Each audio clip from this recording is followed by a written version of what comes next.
Tuhan, biarlah Engkau yang beracara setiap kami Tuhan. Kami yakin Tuhan, ketika 2 atau 3 orang berkumpul, Kau hadir di tengah-tengah kami Tuhan. Roh Kudus-Mu turun atas kami Tuhan. Kami ingin menyembah-Mu, kami ingin memuji dan memuliakan Engkau Tuhan. Urapi setiap kami Tuhan, biarlah Roh Kudus-Mu hadir di tengah-tengah kami Tuhan. Perkenanan-Mu ada atas pujian-pujian kami Tuhan, dan Kau disenangkan melalui pujian-pujian kami Bapak. Yang menyerahkan seluruh acara ini ke depan Tuhan, Kau yang berkati juga. Mengucap syukur untuk Bapak Jarod yang sedang Kau hadirkan di tengah-tengah kami Tuhan. Yang kami menyerahkan acara ini hanya dalam tangan-Mu. Terima kasih Bapak, terima kasih Yesus. Hanya dalam nama Kristus Yesus kami berdoa dan bersyukur. Haleluya, amin. Untuk pengawal tujuan penyembahan kita, aku ajak kita bersama-sama firman Tuhan dari Mazmur 105. Mari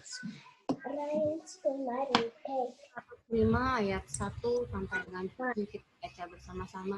Bersyukurlah kepada Tuhan, serukanlah namanya, perkenalkan perbuatannya di antara bangsa-bangsa. Bernyanyilah baginya, bermazmurlah baginya, percakapkanlah segala perbuatan yang ajaib. Bermegahlah di dalam namanya yang kudus. Hati orang-orang yang mencari Tuhan. Carilah Tuhan dan kekuatannya, carilah wajahnya selalu. Ingatlah perbuatan-perbuatan ajaib yang dilakukannya, mujizat-mujizat dan penghukuman-penghukuman yang diucapkannya. Hai anak cucu Abraham, hambanya, hai anak-anak Yakub, orang-orang pilihannya. Dialah Tuhan Allah kita, di seluruh bumi berlaku hukuman-Nya. Amin. Kan Bapak, yang kami ingin memuji dan menyembah Engkau Tuhan. Engkau disenangkan melalui pujian-pujian kami, melalui sorak syukur kami Tuhan padamu.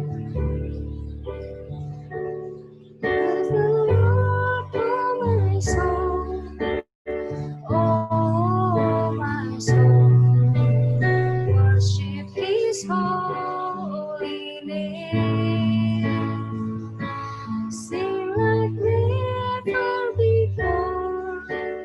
Oh my soul, I worship Your holy name. Bless the Lord, oh my soul. Oh my soul, worship His holy name. Sing like never before. Oh my soul, I worship Your holy name. The sun comes up, it's a new day dawning. It's time to sing Your song again. Whatever may pass. Tuhan Allah Bapa kami yang dalam surga, Bapa kembali kami menghampiri hadirat yang Maha Kudus Tuhan. Kami akan mendengarkan ibadah dari pembicara dari Pendeta Jarod. Kami serahkan semuanya ke dalam tangan Tuhan. Tuhan sendiri yang beracara dari awal, pertengahan hingga akhirnya. Terima kasih Bapa, dalam nama Tuhan Yesus kami berdoa dan mengucap syukur. Haleluya, amin. Bapak Jarod silakan.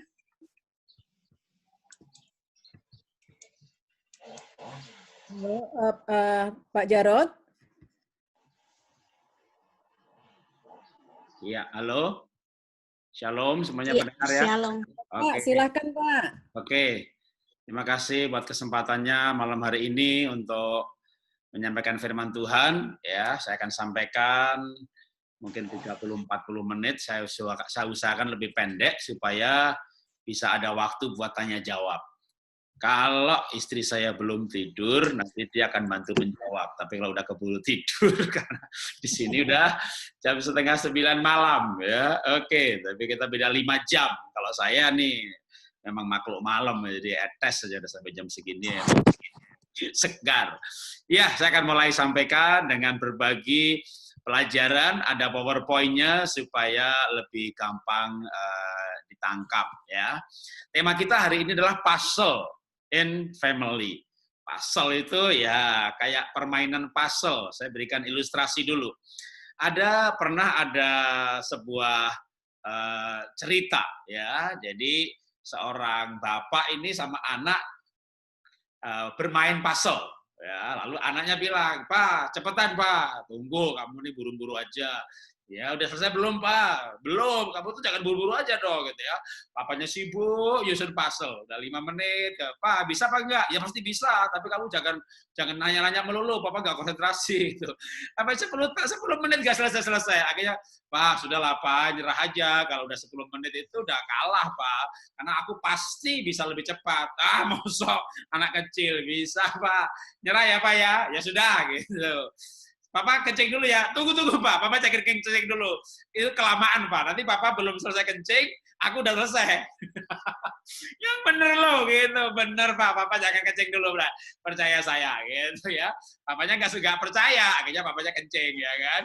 Itu papanya baru paruh gitu. Anaknya bilang, "Pak, udah selesai." Gitu. Yang benar gitu. Akhirnya papanya buru-buru keluar lihat, "Loh, kok pasalnya sudah selesai?" Lah, Nak, gimana sih, Nak? Kamu pinter amat. Anaknya masih kecil, saudara ya. Nah, pengen tahu rahasianya nggak? Gitu. Ya pengen dong, nanti biar papa bisa main sama temennya. Itu pasalnya itu sama anaknya dibalik semuanya, gitu ya. Blek dibalik semuanya. Ternyata di belakangnya gambar puzzle itu ada nomor urutnya, saudara. Jadi tadi rupanya anaknya itu, cara betulinya itu malah dibalik semuanya. Nomornya diurutin, udah selesai dibalik, blak. Oke. Oh, kamu ini gitu. Nah, ternyata nyusun puzzle tuh kadang-kadang begitu. Otak kita ini perlu dibalik gitu sampai nanti saudara akan berkata, "Oh, gitu loh, siapa tahu yang selama ini sama suaminya, sama istrinya, saya nggak tahu nih ada bapak-bapak nggak di sini nih? Atau ibu-ibu semuanya nih? Hah? Tak sebentar, tak lihat. Masih ada sih. Ibu kayaknya ya. Michael jadi masuk nggak ya Kartini? Ya, kayaknya ibu-ibu semua ada. Ya, siapa tahu di sini ada ibu-ibu yang selama ini mikir nih kenapa sama suami nggak cocok-cocok, kayak nyusun puzzle kok. Ini puzzle kehidupan saya kok nggak ketemu-ketemu. Puzzle pernikahan saya kok nggak ketemu-ketemu. Nah, malam hari ini saya mau ngasih klik gitu ya. Otak ibu-ibu puter klik gitu. Oh, gitu. Oh, jadi tugas saya malam ini saya mau bikin ibu-ibu berkata, "Oh, gitu." Kalau nggak bisa berkata begitu, saya gagal mengajar. Ya, jadi saya coba membuat ibu berkata, "Oh, gitu." Nah, yang pasti yang namanya menikah itu ada masa-masanya ya. Setahun sampai 6 tahun itu biasanya banyak berantem gitu ya karena shock gitu ya. Waktu pacaran ramah kok sekarang marah-marah. Waktu pacaran baik hati kok sekarang kayak Herodes. Waduh, itu 1 sampai 5 tahun pertama itu berantem.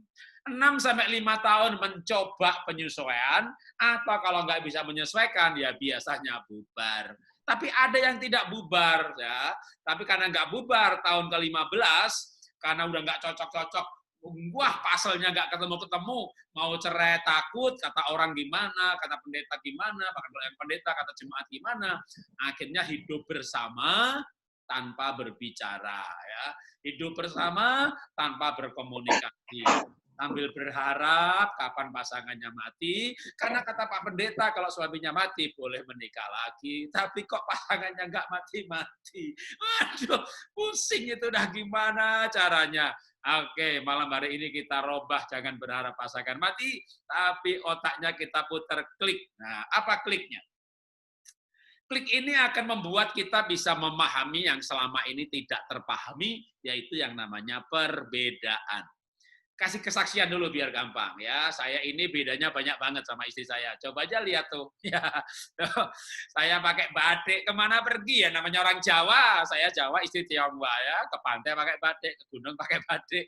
Tuh foto yang di bawah tuh ke Belanda juga pakai batik. Istri saya tidak pakai batik. Ya kenapa? Karena kami berbeda banyak sekali. Ya, perbedaan kami banyak sekali. Nah, kok Pak Jarod ketawa terus? Kan kliknya udah ketemu. Klik gitu. Nanti lihat istri saya juga ketawa dia, ya, karena kliknya udah ketemu. Wah, sebelum kliknya ketemu, pusing udah kayak main puzzle yang kalah, nyerah gitu ya. Nah, sekarang kita belajarnya firman Tuhan. Ayatnya nggak saya baca lengkap supaya menghemat waktu, nanti kan ini direkam, bisa didengar ulang atau dibuka Alkitabnya dibaca, jadi saya sebut saja. Kejadian 2 ayat 7 ini pembuatan laki-laki yang dibuat dari debu tanah. Kejadian 2 ayat 21-22 pembuatan wanita yang dibuat dari tulangnya si laki-laki. Jadi laki-laki dibuat dari tanah, wanita dibuat dari tulang. Lalu sampai akhirnya makanya si Adam laki-laki berkata, ini dia tulang dari tulangku. Ya, kenapa? Dibuat dari tulang. Nah, kalau ibu-ibu, dengan kebanyakan ibu-ibu, saya sapa aja ibu-ibu ya, bikin masakan, bikin sup, bikin steak, bahan bakunya beda, kira-kira hasilnya sama nggak? Mana bisa sama, bahan bakunya beda. Bikin stik ikan sama stik domba, ya rasanya beda, alatnya beda, harganya beda, renyahnya. Bikin makanan apa saja, sayur, bahan bakunya beda, hasilnya beda. Nah, pria wanita ini dibuat dari bahan baku yang berbeda. Makanya pria wanita itu berbeda. Sudah tahu Pak Jarod, kalau itu nggak usah butuh klik Pak. Dari kemarin kita tahu pria wanita berbeda. Betul, tahu. Tapi tahunya nggak ngeh gitu loh. Buktinya frustasi dengan perbedaan pasangannya. Jadi perbedaan ini tuh Tuhan yang membuat, kan yang membuat pria wanita dengan bahan baku yang berbeda itu kan Tuhan. Jadi perbedaan ibu dan bapak itu yang membuat Tuhan. Nah, cuma perbedaannya kita bikin lebih detail lagi ya. Kalau cuma pria wanita berbeda berdasarkan ayat ini jemaat berkat dalam hati sudah tahu Pak Pendeta gitu. Nah, perbedaannya detailnya dengan ilmu pengetahuan. Kalau prinsipnya dengan firman Tuhan. Masuk ke Google, ketik female brain. Nah, ini ibu-ibu nih otaknya isinya begini nih, sepatu, fashion, impulse shopping. Impulse shopping tuh berangkat dari rumah, Pak, aku beli beras ya sama lauk. Oke, sampai mall, ibu pulang bawa sepatu sendal dan kawan-kawan. Itu namanya impulse. Otaknya wanita nih ada anniversary birthday. Jadi yang namanya ulang tahun itu nggak ulang tahun nikah, juga ulang tahun sendiri. Itu waduh otaknya gede banget. Makanya ingat gitu ya. Makanya ingat. Nah suaminya nggak ingat, makanya waktu suaminya nggak ingat, ibu nanya sama suami, Pak sekarang tanggal berapa gitu, maksudnya ngingetin ya kan, suaminya malah marah ditanya, lihat sendiri tanggalan, kenapa sih? Maksudnya ibu ngingetin gitu, suaminya marah karena dia nggak ingat. Nah nanti kita lihat otaknya laki-laki kayak apa gitu ya, tapi kalau ibu itu udah ini bisa dibaca lagi dengan detail banyak banget, yang pasti yang saling kari bunter biru ini ya. Ini fungsi otak wanita untuk talk, more talk, I told you, so glad, told, ya talk juga gitu. Wah, udah pokoknya otak yang mengatur bicara ini banyak banget ya. Tapi ini ada driving skill, wah di sebelah kanan nih, 1 titik. Nah makanya kalau wanita parkir, maju mundur, suaminya udah gemes aja nih, pasti wanita tuh gitu ya. Ini otaknya wanita. Bagaimana otaknya perempuan? Ini dia, otaknya laki-laki ya. Tadi wanita, perempuan, sekarang laki-laki. Nah, itu bapak otaknya itu isinya ternyata seks sama seks. Waduh. Tapi kalau driving skill-nya, wow, dia hebat. Ini ada danger super sweet ini ya. Tapi dia punya titik kecil ini namanya listening particle yang saya bunterin ini. Duk 1 titik. Kemampuan mendengarnya cuma 1 titik. Jadi kalau ibu-ibu punya suami, Pak Jarod, suami saya itu nggak mau dengerin. Itu nggak pernah dengerin. Ibu harus tahu seluruh dunia mengalami pencobaan yang sama. Memang semua laki-laki itu begitu, kecuali ibu menikah sama wanita. Nggak boleh tapi. Tapi kalau suami ibu laki-laki, maka laki-laki semua otaknya begitu. Maka maaf nih, ada yang bilang otaknya itu loh. Itu otaknya tuh gimana sih? Itu dia tadi otaknya. Nah, itu memahami perbedaan baru dari fungsi otak. Saya perdetail sedikit. Ya.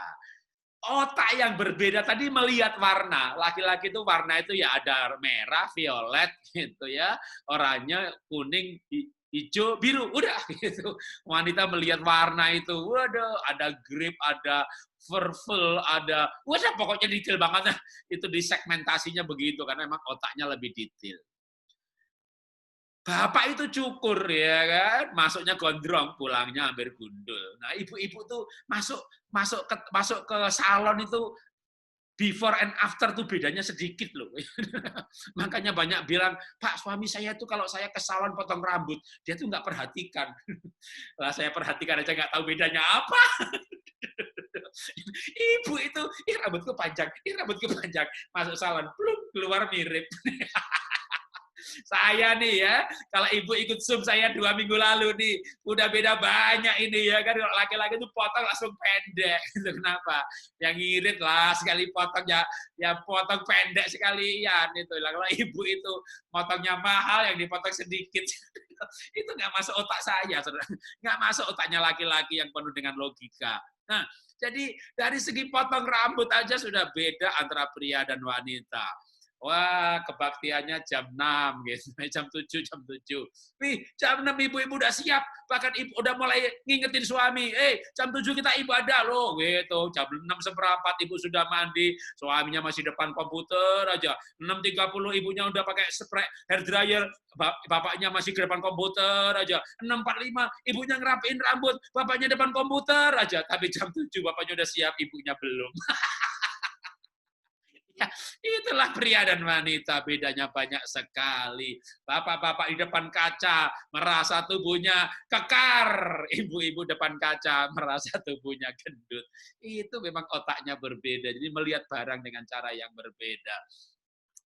Bapak-bapak itu masa depan, ibu-ibu itu masa lalu, karena bapak-bapak itu menggunakan logikanya. Adiknya minta bantuan, maka kita tolong ya sekali lagi, itu masa depan. Tapi ibunya nggak setuju. Kenapa? Yang dulu belum bayar. Dia punya ibu tuh yang dulu, karena otaknya bagian memorinya tuh besar sekali. Semuanya diingat dulu dan dulu. Gitu. Kalau bapak mah ya bukan diingat, lupa semuanya. HP-nya lupa, kuncinya lupa, uangnya lupa. Ya keluar rumah belok kiri belok kanan lupa sudah menikah.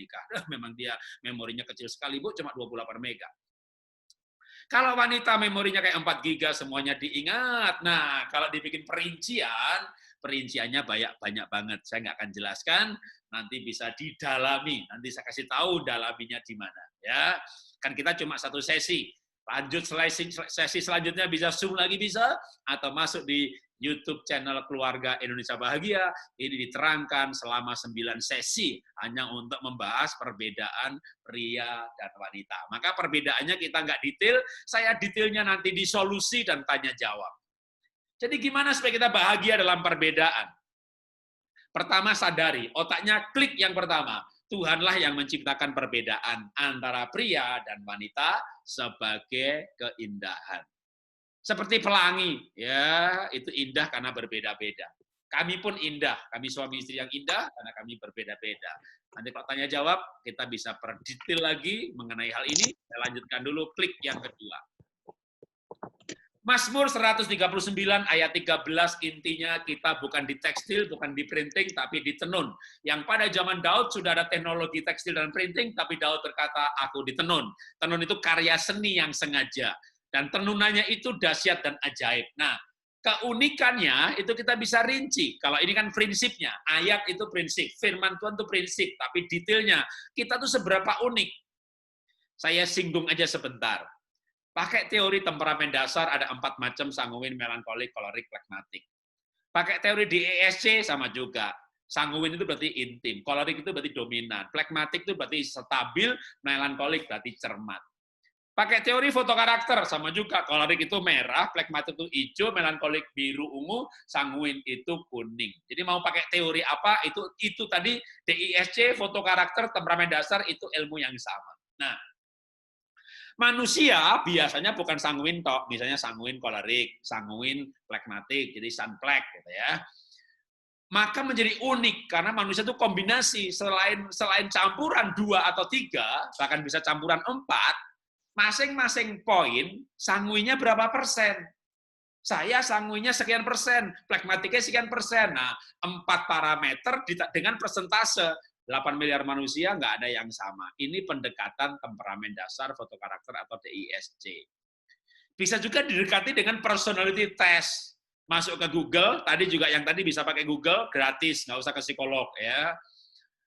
Pakai tes personality MBTI ya. Itu akan ada 16 macam manusia. Pakai tes Enneagram ada 9. Wah, pokoknya mau pakai ilmu apa aja, ujung-ujungnya manusia itu memang nggak ada yang sama, tapi bisa dikelompokkan. Tapi yang pasti adalah bahwa keunikan itu adalah bahan baku. Nah, ya, tapi kalau kita lahir baru, kita akan diubah serupa dengan Kristus. Maka penting sekali dalam pernikahan atau hidup bersama, bahkan bukan pernikahan saja, mau single happy pun supaya bahagia ya lahir baru, supaya sisi-sisi negatif yang ada pada setiap kita, kan manusia ada negatifnya, ada positifnya. Dengan lahir baru itu, maka negatifnya bisa dirubah atau minimal ditutupi sementara. Ya. Nah, saya kasih klik yang kedua dulu. Setiap pribadi memiliki sisi negatif yang sulit, namun di dalam Kristus setiap pribadi adalah ciptaan baru yang mulia. Jadi ilmu temperamen dasar itu bukan ilmu kesimpulan. Foto karakter itu bukan kesimpulan. Kita belajar itu semuanya hanya dalam rangka memahami keunikan pasangan supaya bisa menerima. Karena nanti kalau sudah menerima, itu jadi klik berikutnya. Oh begitu, oh bukan dia nggak cinta, memang tidak ada. Memang temperamen dasarnya, kecenderungan perilakunya bukan tipe intim. Nah ini aja udah memahami begitu aja udah beda. Ya kalau nggak paham, ini cinta sama saya nggak sih? Dia cinta sama saya nggak sih? Gitu. Cinta, cuma bahasa cintanya beda. Karena setiap kecenderungan perilaku DISC itu memiliki bahasa cinta yang berbeda-beda. Kalau orang tipe intim, ya bahasa cintanya kata-kata dorongan. Kalau orang kolerik, ya bahasa cintanya adalah pengabdian. Kalau melankolik biasanya bahasa cintanya adalah gift, ya barang, pemberian barang. Kalau pragmatik bisa antara barang atau kebersamaan yang berkualitas. Punya dia kemana makan di sana, ayo pindah ganti ya, oke juga lah. Kamu bisa kemana kok, ayo. Yang penting kan bukan makan apa, tapi sama siapa. Rupanya dia senang bersama-sama. Ya, nah. Maka pemahaman ini dibutuhkan supaya nanti termasuk komunikasi pun tidak seperti membentur tembok. Nah. Dengan semua perbedaan tadi, maka ini klik yang ketiga. Kalau gitu konsep pernikahan Kristen itu apa sih? Markus 10, 6-9. Ini serupa juga dengan Kejadian 2, 24, 25. Bahwa laki-laki meninggalkan ayah ibunya, bersatu dengan istrinya, sehingga keduanya menjadi satu. Mereka bukan dua, melainkan satu, dan apa yang dipersatukan, maka itu semuanya intinya adalah menikah itu untuk menjadi satu dan tidak untuk menjadi sama. Kenapa banyak orang menikah frustasi? Karena mulai menuntut pasangannya sama dengan dirinya. Pasangannya sanguin yang tidak rapi, tapi sebenarnya dia kreatif, idenya banyak, pandai berbicara, bergaul, jadi sales cocok.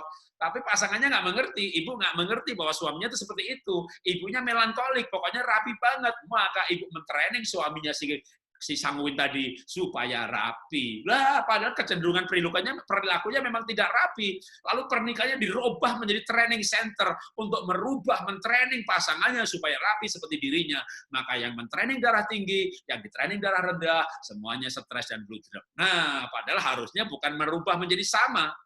Menikah tidak untuk menjadi sama, tapi menikah untuk menjadi satu. Atau saya berikan logika yang lain. Coba ibu bikin daftar kelemahan pasangan. Ya, sekarang langsung dikerjakan. Waduh Pak, saya nggak siap pulpen sama kertas. Metode otak kanan. Dibayangin aja, ditulis di awang-awang. Ya, dia itu nggak bisa pegang uang, dia boros, dia rapi, dia tergesa kasar, dia galak. Terus bikin pokoknya semua pertanyaan, semua kelemahannya ditulis. Gitu. Udah? Nah, kalau sudah coba, oh belum Pak, banyak banget Pak. Ya begitulah kalau orang disuruh nulis kelemahan pasangan itu biasanya minta tambah waktu. Bahkan kalau retret gitu, angkat tangan. Loh, kenapa Bu? Minta kertas tambah boleh? Oh boleh. Oh, rupanya kelemahan pasangannya banyak banget. Udah kumpulkan ya, kasih kertas berikutnya lagi. Coba tulis kelebihan pasanganmu. Apa ya? Waduh, nggak ketemu saudara ya. Wah, oke. Nah, sekarang kita tanya lagi ya, pertanyaan berikutnya kalau sudah menulis kelemahan pasangan atau ini, masih di daftar yang ini dulu. Daftar kelemahan pasangan. Ini kalau daftarnya ini nggak dirubah tapi judulnya dirubah, itu kira-kira apa ya? Jadi misalnya kelemahan pasangan itu nggak rapi. Kelemahan pasangan itu nggak bisa pegang uang. Itu kalau diganti apa ya? Ganti judul. Areal kekuatanku, itu isinya sama loh. Kalau ibu berkata, suamiku tuh nggak bisa pegang uang, Pak. Ternyata ibu bisa pegang uang. wah suami saya tuh nggak rapi. Ibu rapi. Atau dibalik, ya kan? Ibunya nggak rapi. Gitu ya. Tapi suami ibu ini gini, suami saya tuh diem Pak orangnya, nggak pandai bergaul Pak. Di rumah aja, dia satu kebaktian nggak mau. Ibu pandai bergaul. Jadi dunia ini aneh sekali, bahwa kelemahan pasangan itu kekuatan satunya lagi. Pokoknya cari kelemahan suaminya ibu, itulah di situ kekuatannya ibu. Aduh Pak, suami saya tuh nggak bisa pegang uang. Ibu pandai pegang uang. Jadi kelemahan pasangan itu kekuatan kita. Nah, makanya solusinya gampang nih, kliknya nih. Kalau ibu saya tanya, Bu, ibu bahagia dibutuhkan apa nggak dibutuhkan? Masih belum bisa jawab. Bahagia dibutuhkan apa nggak dibutuhkan? Nggak dibutuhkan tuh begini, Pak, aku mau pergi ya, kan kita nih tinggalnya, anggap aja ibu tinggalnya di Brussels, ya, di Belgia. Pak, aku mau ke Amsterdam ya, nanti mampir Rotterdam. Ya kalau ada duit sih mau ke Jerman sekalian gitu. Lalu suaminya bilang, Mah mau pergi, nggak usah besok, berangkat sekarang. Nggak pulang juga nggak apa-apa. Itu nggak dibutuhkan ya. Kalau dibutuhkan baru pergi sebentar dicari. Ya elah Pak, Mah pulang Mah, aku nggak bisa tidur kalau kamu nggak di rumah. Aduh suaminya kelimpungan, kayak anak kecil kayak bayi Pak. Ibunya pergi dicariin. Nah, oke. Bahagia dibutuhkan apa nggak dibutuhkan? Kalau bahagia dibutuhkan, tadi solusinya gampang sekali. Perbedaan tadi solusinya gampang sekali. Kan kelemahan pasangan itu kekuatan ibu. Makanya sebenarnya nggak usah merubah pasangan. Berperan saja sesuai keunikannya, sehingga akhirnya karena kita berperan yang dimana itu kelemahan pasangan, maka kita dibutuhkan pasangan. Maka menikah itu, kliknya nih, bukan menjadi satu. Menikah itu untuk menjadi sama. Salah lagi. Menikah itu untuk menjadi satu, bukan menjadi sama. Ya, maka jangan menikah untuk menjadi sama, tetapi menjadi satu. Untuk apa menjadi satu? Untuk saling melengkapi. Contoh praktis. Wah, bapaknya pokoknya salah satu lah, entah bapak entah ibu ya, yang satu boros, yang satu pelit, namanya saling melengkapi. Jodoh itu, ya kan? Dua-duanya boros, duitnya habis. Ya, dua-duanya murah hati, duitnya habis. Satunya mau kebaktian, cepat, kemerungsung bahasa Ibraninya. Satunya tenang, itu namanya jodoh, ya kan? Dua-duanya tenang, kebaktian udah selesai, ya kan? Pesawatnya sudah terbang. Satunya romantis, satunya nggak romantis. Nanti konseling sesi talk show, ibu nggak usah nanya, Pak gimana ya Pak ya, suami saya itu nggak romantis Pak. Bu, ibu anaknya berapa? 3 Pak Jarod. Bagus Bu, suaminya nggak romantis ya. Kalau suaminya romantis, anak ibu 13. Diajak bercinta terus, makanya sudah jodoh, saling melengkapi, mencapai keseimbangan.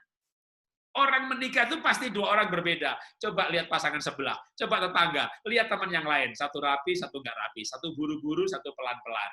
Satunya romantis, satu nggak romantis. Ya. Jadi nggak usah berandai-andai ya Bu ya. Karena banyak ibu berandai-andai loh.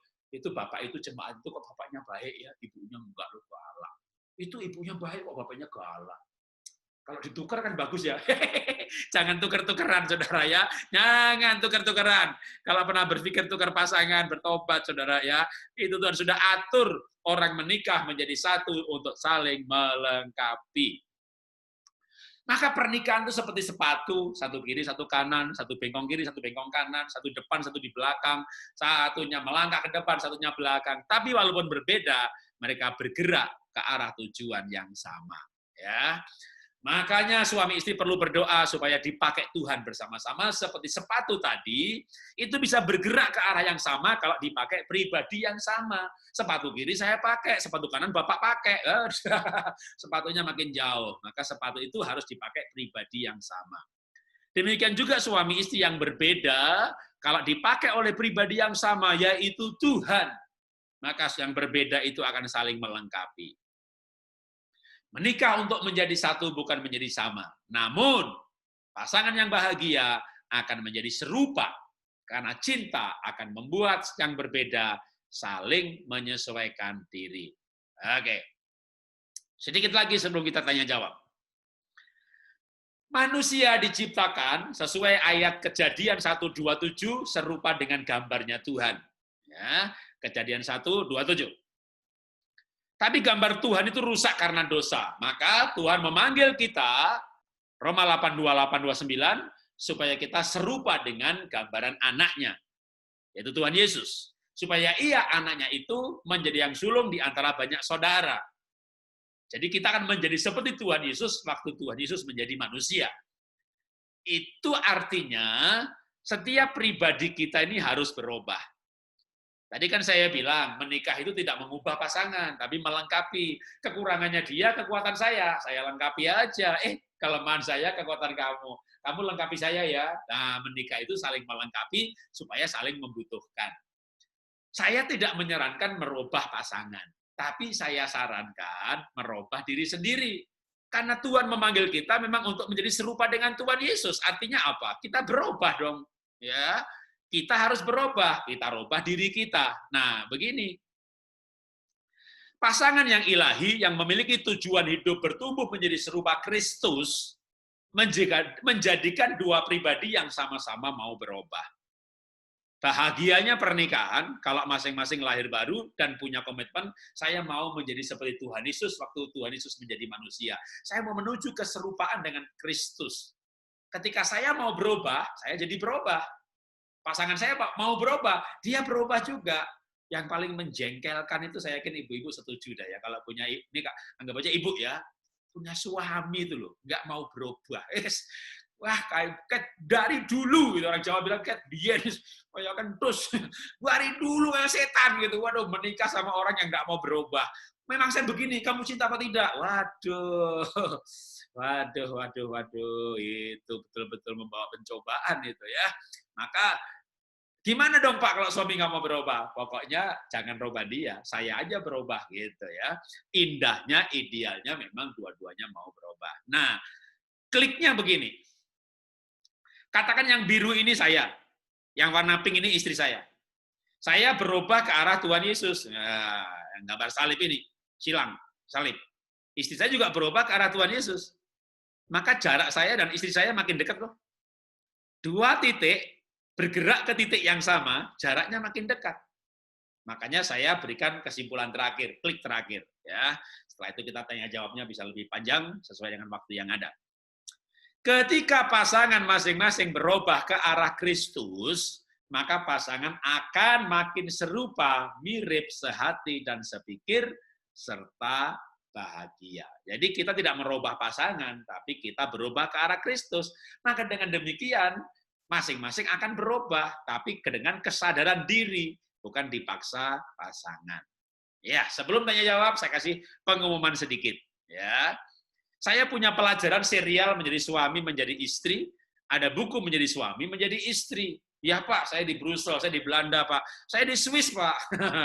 Bisa di-download e-booknya. Jadi ada buku macam-macam, itu bisa di-downloadnya ini, bisa dilihat, ini Google Play. Jadi memang Android. Masuk Google Play, ketik judulnya, misalnya Mempelai Ilahi, Pernikahan yang Diberkati, atau ketik nama saya. Google Play, ke book dulu ya, ke buku dulu ya. Karena kalau udah ketemu di wilayah buku, baru nanti search bukunya kan. Nah, bisa ketik nama saya atau judul bukunya.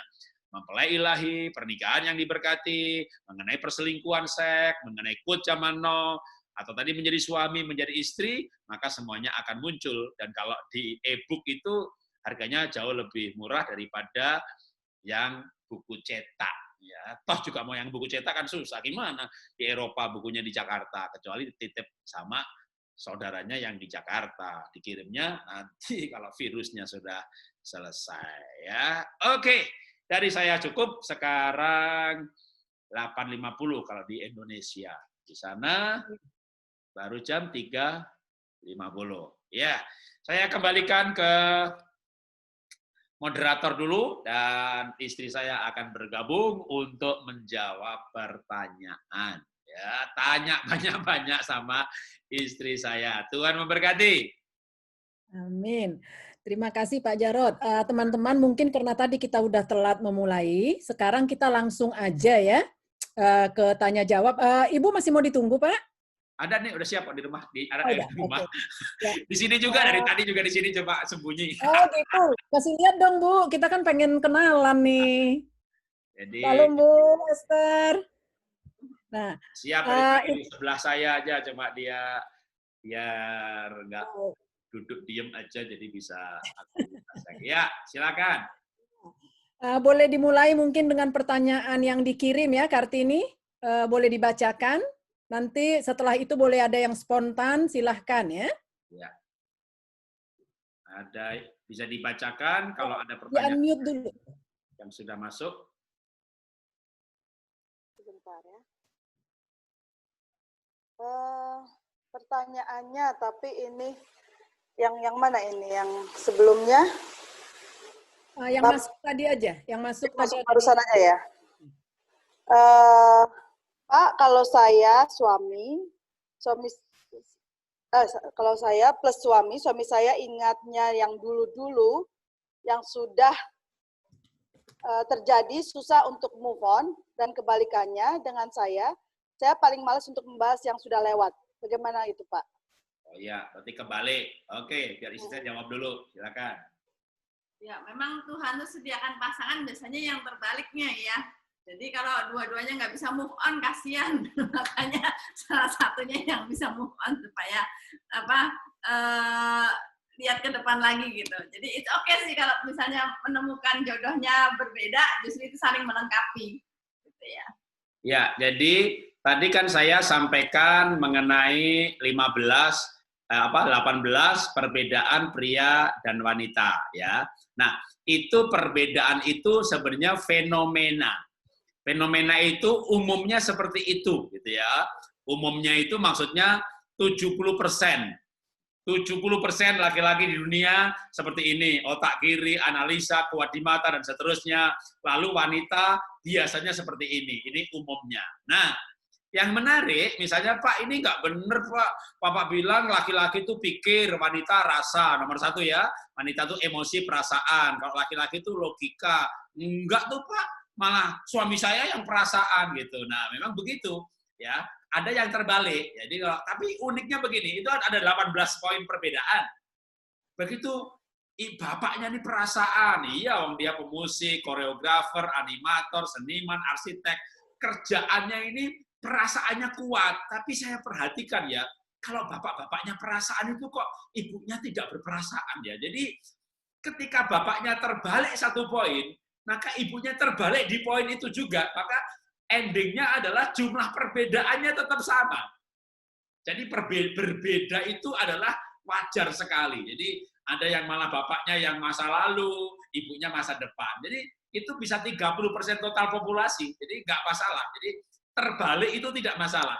Yang penting paham bahwa berbeda lalu saling melengkapi. Nah, mungkin saya baca dulu yang ditulis di publik ini di umum ya.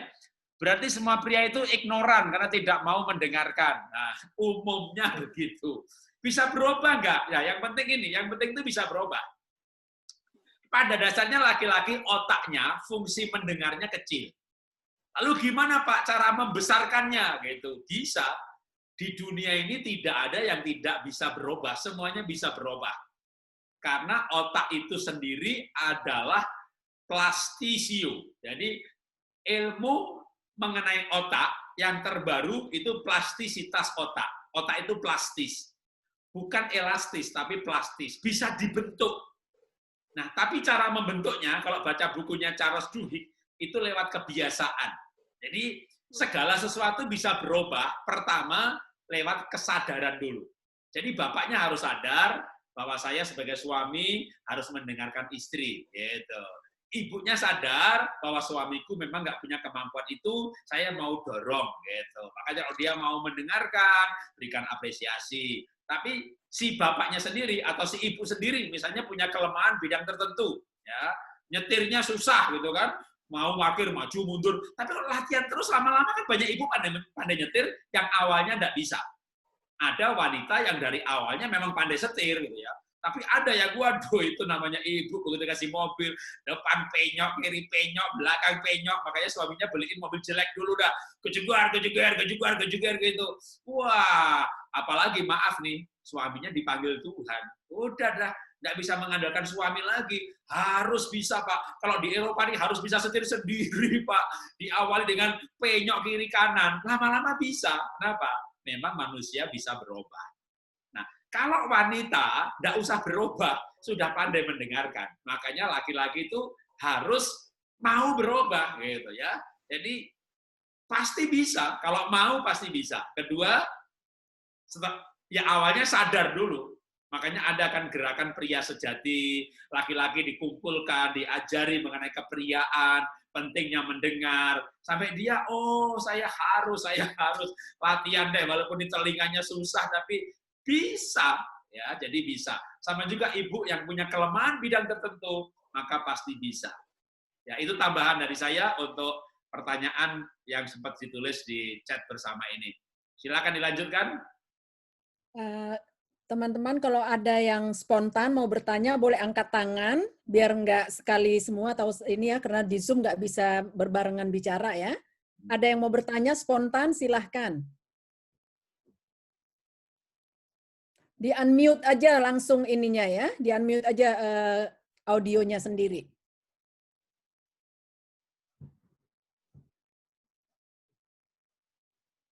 Ibu Regina. Gina mau tanya? Yang di Kartini masih ada daftar pertanyaan nggak? Dibaca aja dulu. Oke. Yang kedua pertanyaan dari ini, apakah dengan kita merubah diri kita sendiri akan mempengaruhi menjamin pasangan kita berubah? Oke, ya. Silakan dijawab. Ya, kalau kita merubah diri kita sendiri, ya nggak dijamin sih pasangan kita berubah, tapi paling nggak pasangan lihat kok pasanganku berubah ya lama-lama sih ya berubah juga. Contoh gitu ya, dulu Pak Jarod tuh kalau pergi itu nggak pernah pamit gitu ya, selalu tahu-tahu pergi hilang, nggak tahu kemana, pulang kapan juga saya nggak tahu ya. Jadi saya bilang, yang coba dong kalau pergi pamit, kamu dari mana, mau kemana, pulang jam berapa. Dia bilang, ngapain pamit, yang penting aku pulang. Ya tapi kalau saya kan istri harus tahu dong, kamu kemana kalau dicariin anak atau dicariin ada orang telepon. Coba dong pamit, itu susah sekali buat dia. Akhirnya saya sendiri yang membiasakan diri ke anak-anak. Ya. Jadi kalau anak-anak mau pergi harus pamit, harus good morning, thank you. Nah itu lama-lama Pak Jarod ngerasa kok beda ya, lama-lama dia ikutan. Pamit, malah sekarang dibalik. Dia yang sering kemana-mana pergi selalu laporan, saya yang kadang jarang lapor. Jadi bisa ya merubah yang nggak pasti, tapi pelan-pelan pasti suasana akan berubah sih. Iya, saya itu kalau pergi pelayanan misalnya ke Surabaya gitu, sampai airport aja saya udah WA dia, aku udah di airport begini-begini. Nanti mendarat itu saya udah WA lagi, mendarat dengan selamat. Pokoknya yang saya WA istri dulu, baru panitia yang akan jemput saya, gitu ya. Itu lama-lama sih jadi kebiasaan. Bener, jujur dulu saya tuh nggak pernah pamit. Kenapa? Karena saya tinggal di keluarga yang seperti itu. Bapak saya tuh kalau pergi aja. Lalu saya tanya ibu saya, Bu, Pak Ine ngendi? Ya dalam bahasa Jawa, Pak Ine ngendi? Bapak kemana? Orang ngerti tole, ibu nggak tahu nak, gitu. Kenapa nggak tahu, Bu? Ya terserah dia mau kemana. Bu, nanti kalau Bapak hilang gimana? Nah, bapakmu hilang, haleluya nak. Nak, tahu nggak nak, dunia ini lebih damai kalau bapakmu nggak ada. Jadi, saya itu hidup di keluarga yang tidak bahagia. Bapak saya tendang ibu saya, bapak saya pergi nggak pamit. Jadi, itu saya nggak suka, tapi diam-diam saya warisi. Tapi akhirnya saya berubah. Nah, kalau saya berubah, apakah pasangan juga akan berubah? Menurut saya iya. Kenapa? Karena begini, misalnya saya ini pengen berubah, tapi saya sudah bertahun-tahun tuh nggak gagal berubah. Sampai akhirnya saya bisa punya pikiran, mindset, nggak bisa berubah lah, emang saya begini, ya memang saya begini. Saya orangnya memang begini. Apalagi dia melihat istrinya, suaminya, ya kamu juga begitu gitu. Nah, makanya kalau misalnya ibunya berubah gitu ya, nanti suami kan, kok dia berubah ya? Bisa juga ya manusia berubah ya. Gitu. Jadi menurut saya kalau kita berubah, kita menjadi teladan perubahan. Yang kedua, kita jadi pengharapan perubahan. Jadi kalau kita berubah, kita membuat orang lain itu punya harapan. Berarti aku bisa berubah. Saya punya perubahan yang lain, misalnya waktu SMP, SMA, sampai kuliah. Ini kira-kira 10 tahun ibu-ibu ya, saya itu tidak pernah nulis, karena saya itu tukang ngomong. Ya. Ini kelihatan kan, ngomong aja begitu kan. Jadi saya ini tukang ngomong, orang sanguin. Foto karakternya kuning, DISC intim, 90%. Jadi kalau kuliah, Saya cara belajarnya tuh auditory, telinga. Maka kalau kuliah saya dengerin gitu, itu masuk gitu. Kalau mau ulangan, ujian, saya cari teman-teman yang melankolik. Ya, pinjam dong catatan, fotokopi. Gitu. Jadi saya itu nggak bisa nulis. Sampai akhirnya saya yang tukang ngomong ini kena skors di gereja, nggak boleh khotbah. Wah, coba, tukang ngomong nggak boleh ngomong, apa nggak gila nanti? Akhirnya saya mencoba menulis. Jadi yang biasa diomong itu dituangin gitu. Ya sudah, tulisannya amburadul. Begitu jadi 60 halaman, tak masukin Gramedia, ditolak. 60 halaman, semua halaman ada salah ketiknya 2, 3, 4 kalimat. Mau diperbaiki gimana lagi? Kayak dirombak, saudara. Namanya tukang ngomong. Saya tuh kalau waktu buku-buku pertama dulu yang saya tulis ya, saudara, misbah keluarga itu penting. Itu bukan titik, saudara. Tanda serunya 5. Kenapa? Nulisnya tuh emosi. Jadi emosinya ke bawah gitu. Nah, sudahlah, itu 5 tahun buku saya ditolak terus sampai Gramedia. Singkat cerita saja, lewat latihan. Sekarang buku saya sudah 66, itu saya tulis sendiri loh. Saya tidak punya penulis, nggak punya asisten untuk nulis. Jadi saya berubah. Nah, waktu saya berubah, yang paling mendasar itu saya bukan istri ya, anak saya. Saya punya anak yang juga sempat memberontak, wah nggak rapi. Lihat saya berubah, anak saya punya pengharapan dirinya juga bisa berubah. Kalau anak saya bukannya tahu saya berubah, dia mendengar cerita, karena anak saya lahir, saya sudah berubah. Jadi perubahan kita, itu pasti akan membuat orang lain punya keyakinan. Saya juga bisa berubah. Itu kalau menurut yang kita tahu dan kita alami. Tuhan berkati.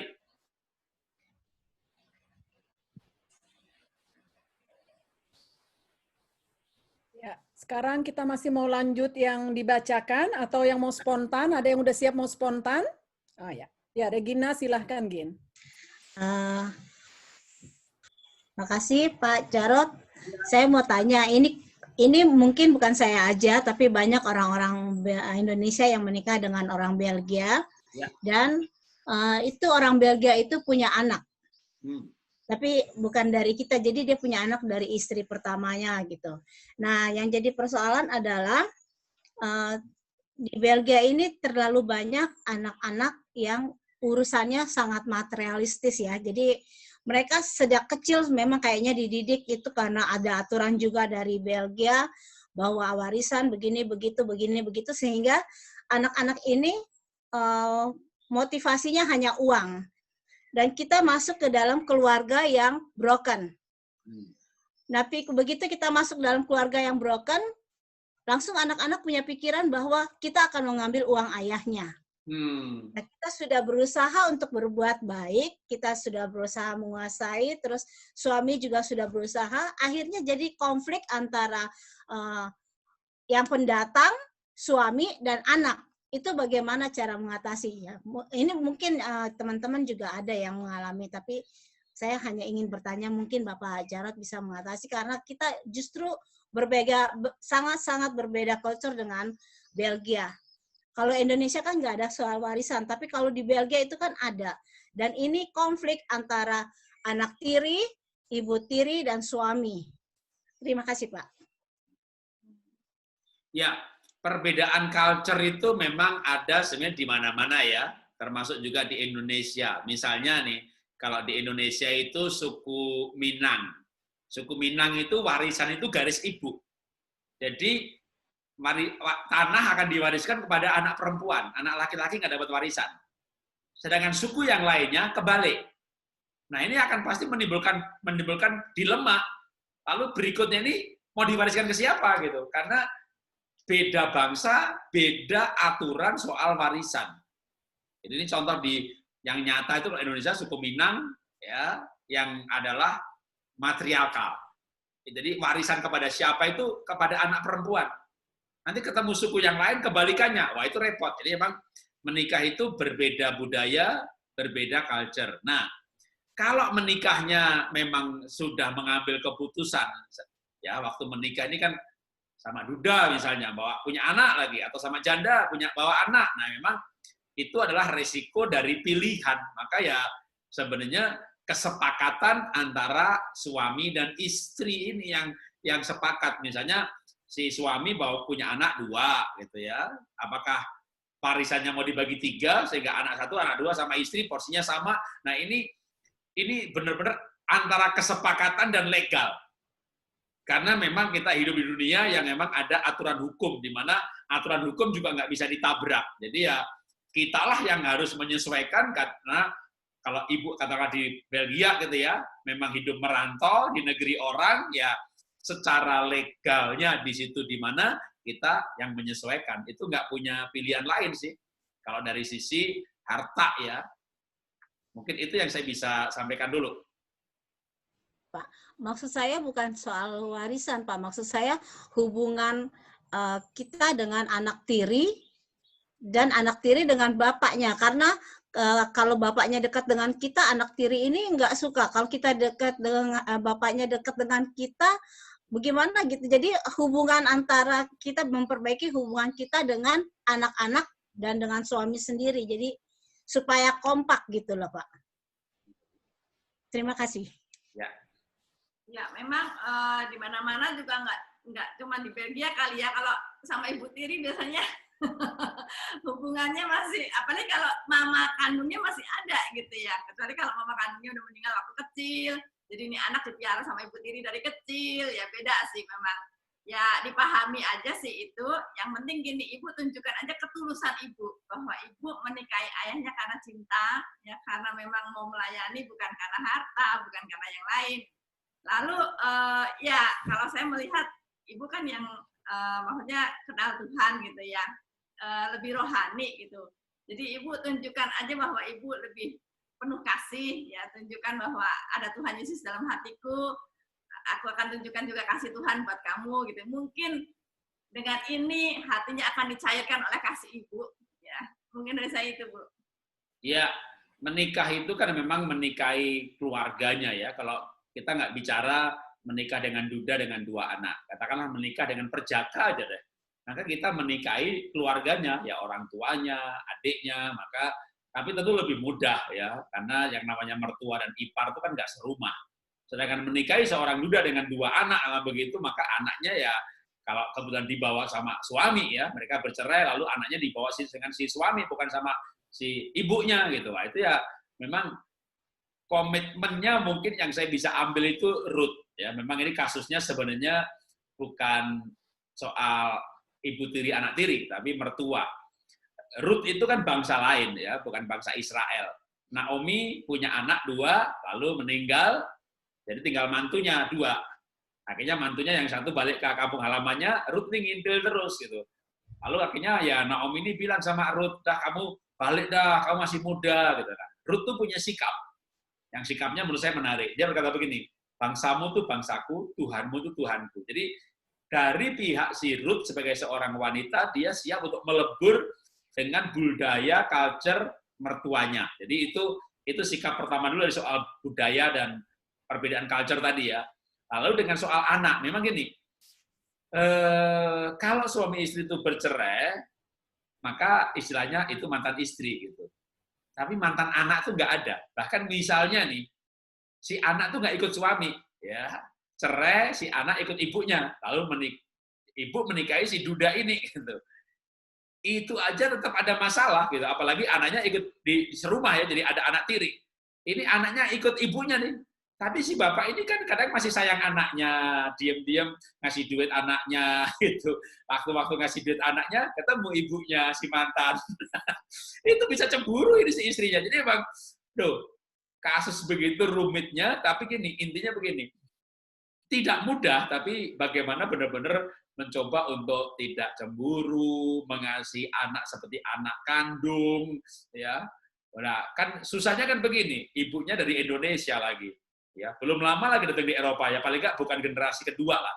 Kalau ibu itu generasi kedua, yang orang tuanya merantau dulu ke Eropa, lebih gampang. Tapi kalau ibu yang merantau gitu, kita masih membawa culture yang namanya ibu itu harus dihormati, orang tua dihormati, lalu suaminya punya anak, memang orang bule, anak bule gitu ya.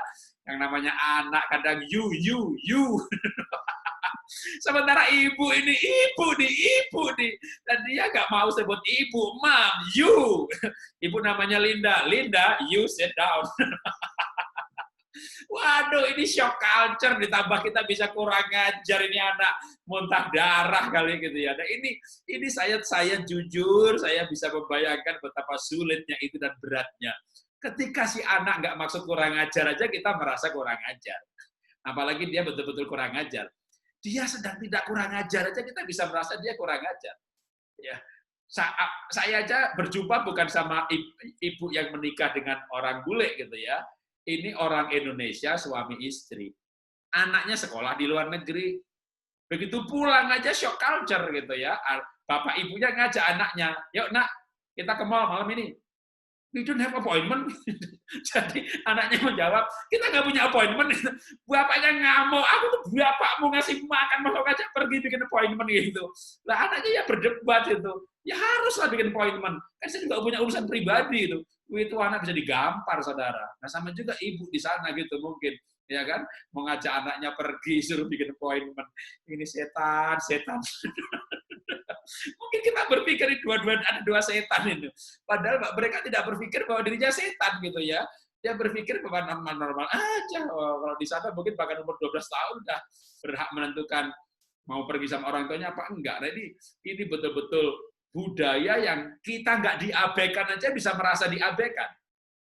Maka menurut saya ya perlu belajar lebih tabah, nggak boleh sensitif, nggak boleh baper. Karena kalau baper, aduh, stres mati, udah kira-kira, pasti nggak kuat. Tapi ya saya percaya itu diizinkan Tuhan, ibu merantau ke sana.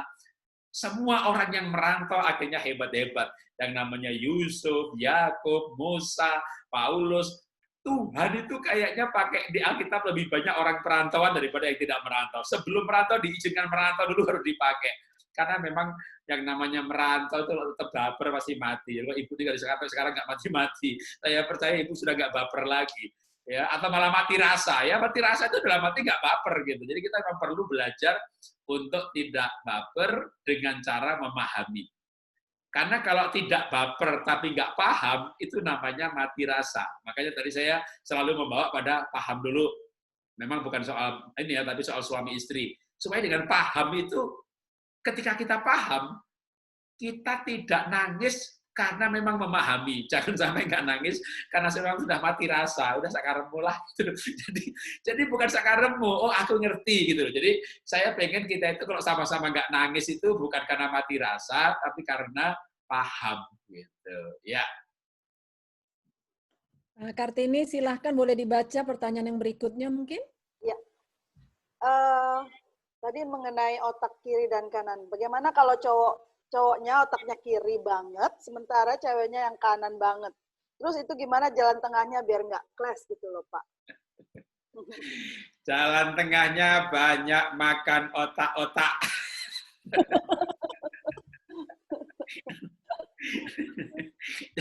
Jadi memang laki-laki itu otak kiri banget.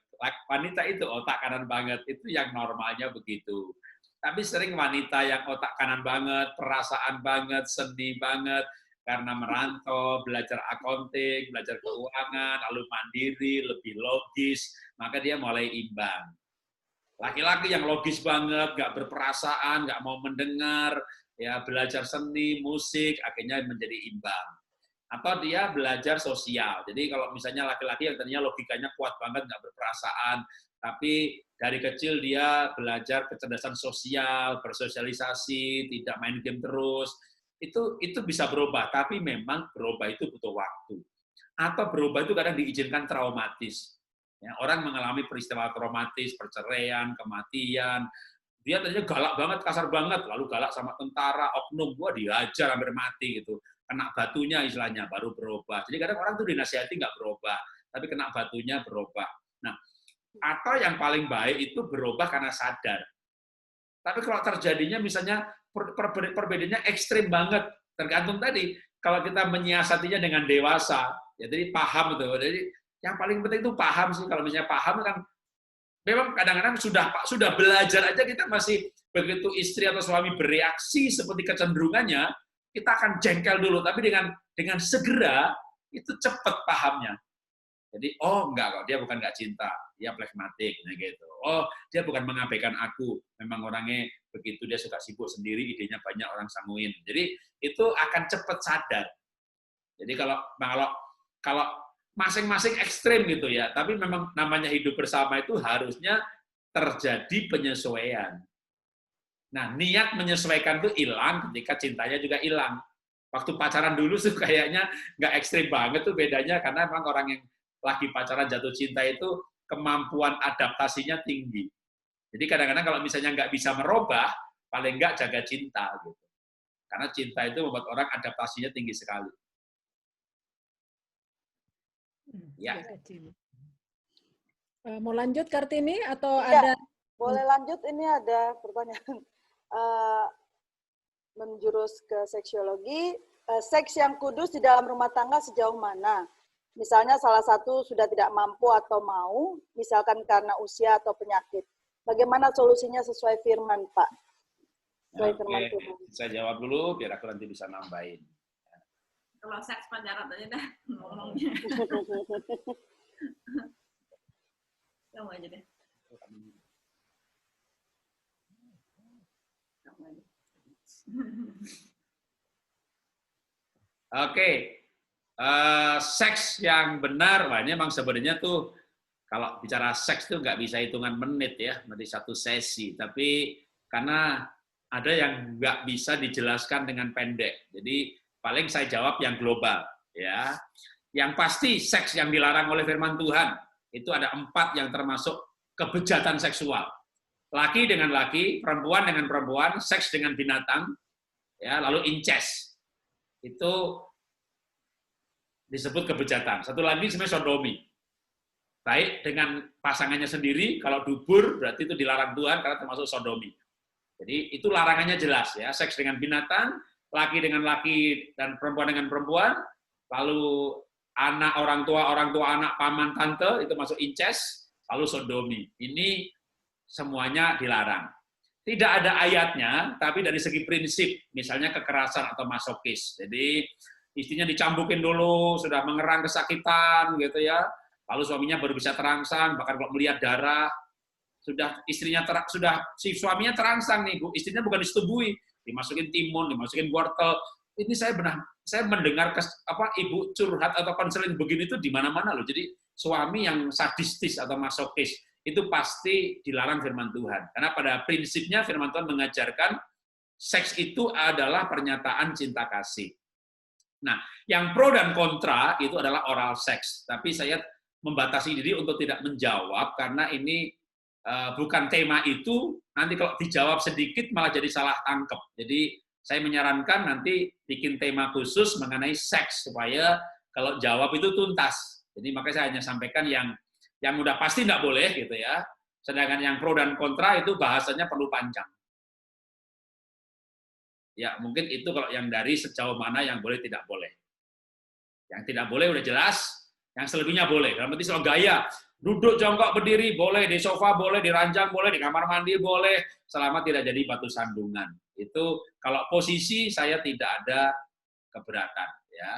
Cuma memang kalau misalnya harus muka dengan muka, lalu harus jelasin ayatnya, dasar teologisnya lebih lama. Jadi mungkin yang soal seks kita skip dulu aja supaya di jalur toh kalau mau seks ya masih pada jalur perbedaan. Jadi misalnya pria 1, 2, 3 menit ejakulasi, lalu laki-laki wanitanya 15 menit, nah itu kan perlu diselaraskan gitu ya. Jadi konsepnya berbeda. Atau seks bagi laki-laki itu kebutuhan biologis, jadi ya pengen ya disalurkan. Gitu. Kalau wanita, seks itu kebutuhan psikologis, bagian dari relasi. Dimengerti, diterima, mendengar, di dalamnya ada seks. Nah, otak laki-laki itu kalau tadi ada gambar otaknya itu laki-laki itu seks itu nggak serumit konsep seks seperti wanita, bahwa ini adalah bagian relasi. Laki-laki itu seks kayak makan aja, lapar ya makan gitu. Jadi ya dia pengen disalurkan gitu. Tapi menurut saya supaya tuntas ya nggak salah, nanti saya ngomong pendek begini lalu jadi masalah tangkep, mungkin yang seks kita skip aja karena itu perlu sebenarnya satu sesi tersendiri. Oke, mungkin sekarang teman-teman ada yang mau spontan, dipersilahkan.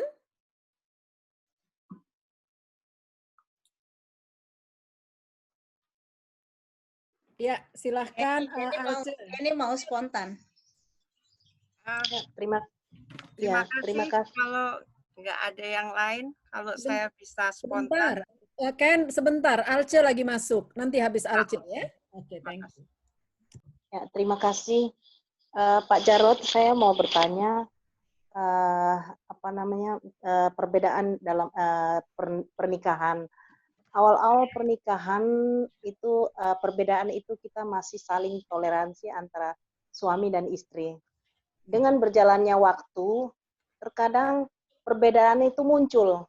Misalnya di sekian puluh tahun kita menikah, suami mungkin bermain dengan perempuan lain, atau suami bermain judi, ada hal-hal yang berbeda. Nah, ketika kita menghadapi karena kita perempuan ya, ketika kita melihat pasangan kita yang sudah menyimpang perbedaan karakter atau pendapat, kita sebagai istri yang tahu firman, kan ada fungsi istri, hai istri, tunduklah pada suami. Nah, bagaimana menyikapi perbedaan yang di depan mata ini, maksud saya tipsnya bagaimana supaya tidak terjadi pertengkaran atau tidak terjadi hal-hal yang tidak diinginkan dalam rumah tangga karena suatu pernikahan ini sudah berlangsung lama. Itu aja Pak. Terima kasih. Ya, ayat itu kan mengatakan hai istri tunduklah pada suami. Itu selama dalam koridor suaminya melakukan firman Tuhan, ya. Tapi kalau di luar firman Tuhan, misalnya tadi judi, lalu ibu diajak judi, gitu, itu kan sudah melanggar firman Tuhan. Ibu boleh tegas bilang saya nggak bisa ikut. Ya. Tapi kalau bukan masih dalam firman Tuhan, harus melayani, harus tunduk, itu tetap harus dijalankan. Nah, sekarang kalau ibu tahu itu dosa, ya. Sebagai istri tetap kita harus kasih tahu, Pak, itu nggak boleh, itu dosa. Ya. Tapi mungkin bahasanya, cara bicaranya, timingnya juga ibu mesti berdoa kapan harus menyampaikannya. Nah, masalah kalau sudah menyampaikan, tetap dilakukan, ya sudah, kita tinggal berdoa saja, Tuhan tolong, ya, supaya suami saya gimana caranya Tuhan tarik, ya tahu bahwa itu sadar itu dosa. Hanya itu sih yang bisa seorang istri lakukan. Tetap harus dalam kondisi mencintai, mengasihi, walaupun suaminya berbuat misalnya sekarang judi lah, main perempuan, ya ibu ya berdoa dan tetap melayani sebagai istri itu sih. Ya, kalau perbedaannya itu berupa dosa dan bukan dosa, ya. Tadi saya bilang suami istri berbeda dan saling melengkapi. Satunya rapi, satunya nggak rapi. Maka yang rapi ini ya sudah di rumah tugasnya merapikan.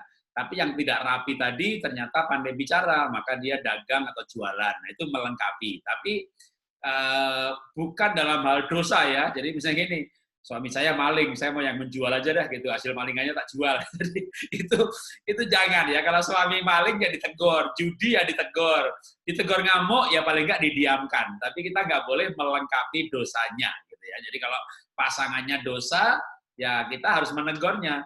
Tapi kalau ditegur ngamuk gitu ya paling tidak ya kita tidak ikut berbuat dosa. Kita ya ya memang idealnya harusnya berani menegur gitu. Kalau enggak ya ditegur ngamuk terus ya sudahlah.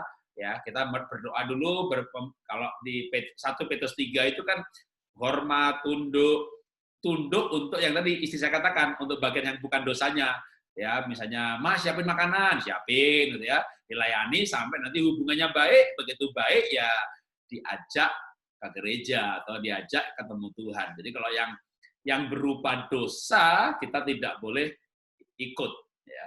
Tapi nggak boleh gini, kan istri itu harus hormat suami ya. Kalau misalnya suami ngajak judi, nggak boleh menentangnya dengan tidak hormat. Wah, kamu tuh laki-laki nggak bener gitu, namanya nggak hormat. Maaf ya Pak ya, aku nggak bisa nemeni kalau judi, kalau yang lain aku temeni deh. Nah itu namanya menolaknya masih hormat. Suami istri hampir mirip orang tua anak, maka Alkitab berkata, hai anak-anak, hormatilah orang tuamu. Tapi ayat yang lain, hai anak-anak, taatilah orang tuamu di dalam Tuhan. Jadi kalau orang tuanya di dalam Tuhan, anak harus taat. Tapi ketika orang tuanya nggak di dalam Tuhan, maka dia harus hormat. Termasuk kalau orang tuanya ngajak judi, anaknya menolak dengan hormat. Karena, hai anak, hormatilah orang tuamu. Itu berlaku untuk semuanya. Tapi ayat yang lain, taatilah orang tamu di dalam Tuhan. Nah, suami istri juga sebenarnya ada ayat demikian gitu ya. Istri-istri hendaklah tunduk kepada suami karena memang demikianlah sepantasnya di dalam Tuhan. Nah, ketika di dalam Tuhan itu sebenarnya tidak hanya dimaksudkan untuk si istri, tapi di dalam Tuhan termasuk untuk si perbuatan suaminya. Jadi hormatnya harus, taatnya perlu dilihat. Kalau dosa tidak harus ditaati, tapi tetap dihormati. Jadi itu mungkin koridornya yang saya bisa sampaikan mengenai perbedaan tadi. Kalau gelap dan terang sudah terlanjur menikah bersatu gitu ya. Kalau yang belum menikah kan memang dilarang. Tapi kan masalahnya kan ini sudah menikah gitu ya. Yang terangnya tidak boleh ikut kegelapan gitu ya. Menangkan, justru harus memenangkan suaminya. Ya, terima kasih. Ya, silahkan Kenny tadi mau masuk ya, mau nanya. Iya. Terima kasih, Pak. Terima kasih banyak kesempatannya, dan Bapak Ibu Jarot, terima kasih buat Eropa. Saya ada pertanyaan. Ini kan hidup di Eropa, di Belgia, yang dikatakan bebas lah daripada di Indonesia. Nah, kalau di Alkitab itu kan kalau seandainya suami meninggal dan kemudian si istri yang hidup sendiri, itu kan boleh untuk menikah lagi. Ya. Nah, tapi kalau di Belgia ini kan istri yang meninggal oleh suami itu mendapatkan pensiun atau mendapatkan kelimpahan dari peninggalan suaminya, mendapatkan warisan. Nah, kalau untuk mempunyai pasangan lagi, seandainya menikah resmi, itu akan kehilangan hak-haknya sebagai janda. Nah, ini permasalahan bagi kita umat Kristen yang bagaimana menurut Alkitab. Bagaimana karena mungkin sebagai seorang wanita yang masih memerlukan pasangan hidup, tapi juga perlu untuk hidup sehari-hari yang tidak bisa tergantung oleh siapapun. Saya coba ungkapkan permasalahan ini untuk menjawab kita-kita semua.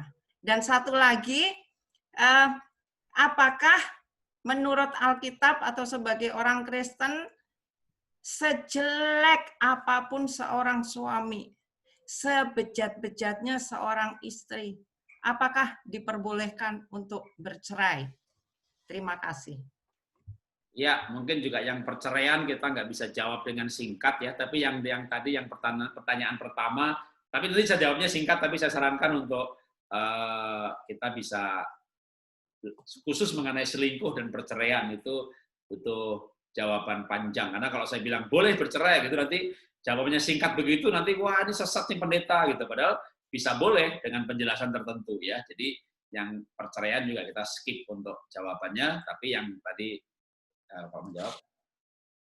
Ya, kalau di Alkitab sih Paulus bilang yang tidak menikah lebih baik tidak menikah, itu jauh lebih baik gitu ya. Jadi kalau seandainya sekarang suami sudah meninggal, saran kalau dari Alkitab lebih baik hidup sendiri, hidup kudus dengan Tuhan. Tapi kalau Paulus juga bilang nggak bisa tahan dengan nafsu daripada terbakar oleh nafsu, lebih baik menikah ya. Nah, kalau memang mau menikah ya, kalau di sana Belgia resikonya begitu ya, ibu harus ambil resiko. Bilang aja sama calon suami nih, kalau aku nikah sama kamu, hartaku hilang, warisan. Kamu bisa nggak hidupin aku? Mungkin dari awal sudah bicara dulu ya, dan ibu juga lihat ini calon suami kedua bisa nggak hidupin ibu? Kalau lebih nggak bisa hidupin, ibu pikir 2 kali deh. Mungkin dari saya itu. Ya, memang menjanda itu ya susah-susah gampang susah. Jadi omongan orang, nggak ada maksud apa-apa dekat sama Pak Gembala, Ibu Gembala aja cemburu. atau bukan Pak Gembala lah, dengan siapapun juga gitu ya. Jadi memang jadi janda itu ya memang nggak gampang. Belum lagi kalau memang masih cukup muda dan dorongan biologisnya ada. Kalau hormonnya memang udah nggak banyak, ya udah bisa bahagia dari melayani, bahagia berbagi, tentu rasa bahagia dipenuhi dari kebahagiaan psikologis, kebahagiaan sosial. Jadi sumber kebahagiaan kan banyak, salah satunya seks. Jadi bagi yang wanita sudah lanjut akan jauh lebih mudah. Tapi mungkin juga butuh menikah lagi bukan karena seksnya sih. Saya pernah berjumpa dengan ibu umurnya 65 tahun gitu, dan dia, Pak Jarod, saya pengen menikah lagi gitu. Semangat banget sih nih, Pak, saya udah nggak ada dorongan seks, lalu ngapain menikah? Ya kan nggak bisa, Pak, tidur sendiri, kalau di rumah sendiri, dia kaya, punya rumah, tapi kan beda kalau angkat anak. Kalau suami kan bisa ngobrol, bisa ngomong, sekamar bisa berdua, paling nggak walaupun nggak ngomong, ada makhluk hidup di situ gitu. Jadi ada kebutuhan psikologis, ada kebutuhan sosial. Oh, saya jadi paham juga. Nah, untuk kebutuhan itu maka solusinya pasti menikah.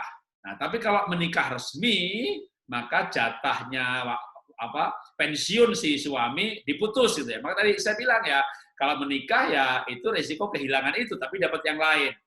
Tentu muncul solusi yang sebenarnya kurang enak ya dalam arti secara Alkitab. Ya sudah, menikah aja nggak usah resmi ya kan, diam-diam aja, pokoknya cinta sama cinta, tinggal satu rumah ya kan, temennya dapat, duitnya dapat gitu ya, tergantung tuh, hubungan seks enggak. jadi itu ada dari sisi agama, tentu tinggal serumah tanpa memberkatan ya, bahkan sebenarnya masih bisa gini, tapi kan ya kita nggak tahu di Eropa, dia menikah, kalau sekarang, kalau dulu susah, tapi di beberapa negara itu bisa begini. Saya nggak tahu di Eropa ya. Kalau di Indonesia dulu di Indonesia. Saya nanti yang sekarang beda lagi. Dulu di Indonesia itu orang menikah, catatan sipil, lalu pemberkatan. Jadi dinikahkan, dicatat, lalu diberkati. Sekarang sudah dibalik. Sekarang ini pemberkatan dulu, karena yang menikahkan itu bukan negara. Negara hanya mencatat, maka yang menikahkan itu pendeta gitu ya. Negara tidak menikahkan, hanya mencatat, sehingga ada terjadi kasus dia diberkati lalu nggak ngurus catatan sipil gitu, tapi dia diberkati, berarti kan sah gitu kan, tapi negara nggak tahu, jadi duitnya jalan terus.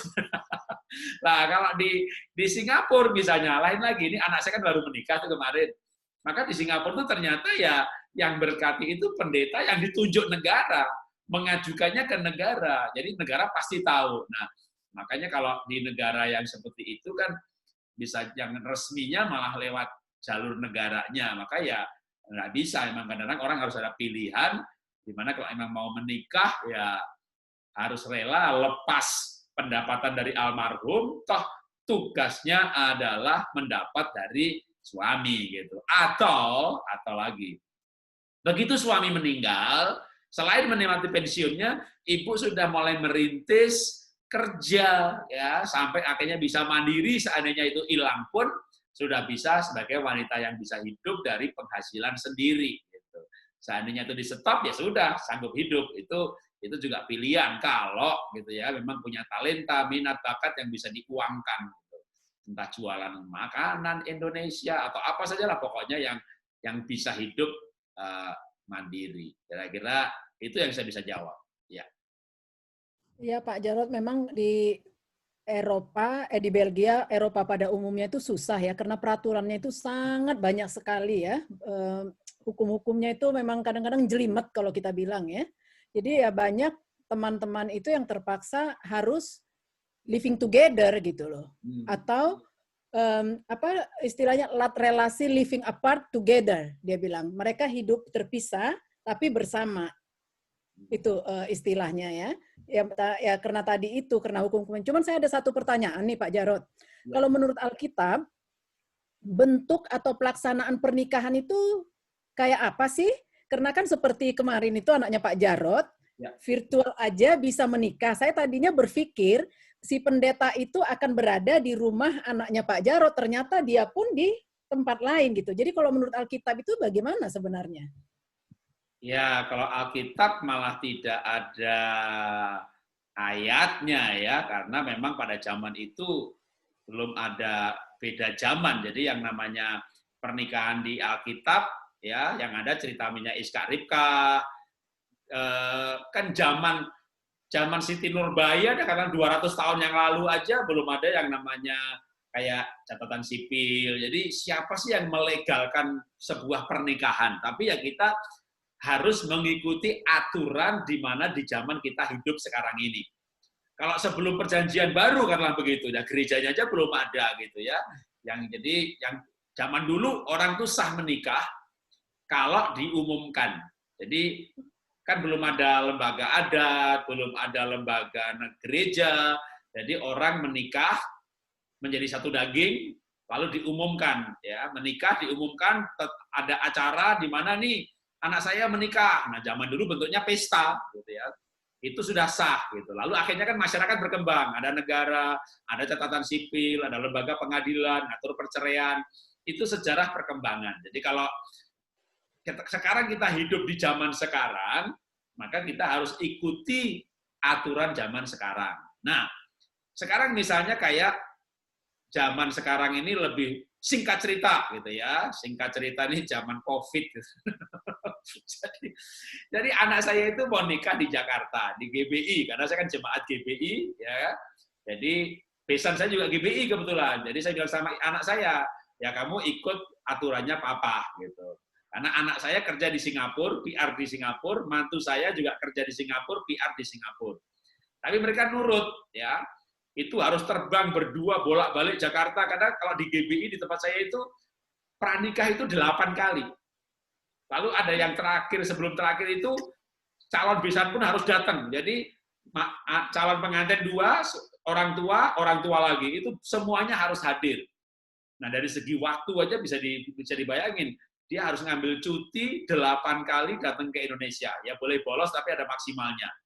Belum tiketnya. Nah itu semuanya diikuti semuanya.